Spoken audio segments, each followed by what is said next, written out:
It's about broken hearts, and it's about trauma, and it's about um, how am I going to get back at that person? If you could give one piece of advice to people thinking about marriage, what would it be? I would say go into marriage with your feet planted, that bubbly butterfly feeling. But at the end of the day, we as litigators face real situations. Yeah. When you come to us, it's not about butterflies anymore. It's about broken hearts, and it's about trauma, and it's about um, how am I going to get back at that person? So I would say just be mindful of the individual that you're with, and take the time to know and get to know that individual, and take the time to ensure that you're ready to do the work.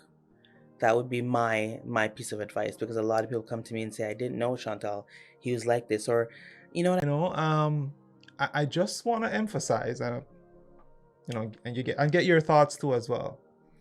People don't change, but the core of who that person is, marriage is not gonna make it any better. I think the union, the contract, the legal obligations don't change the individual. I think it only emphasizes the possible risk, and it only emphasizes the obligation I now have to this individual.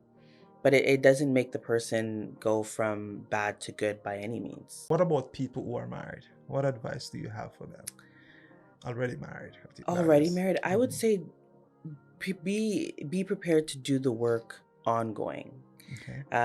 Marriage is a lot of work. Marriage is a commitment, as you know, but marriage is not something that is always going to be um, same today, tomorrow, and yesterday, right? And I think people need to be ready to move through those ebbs and flows of their relationship.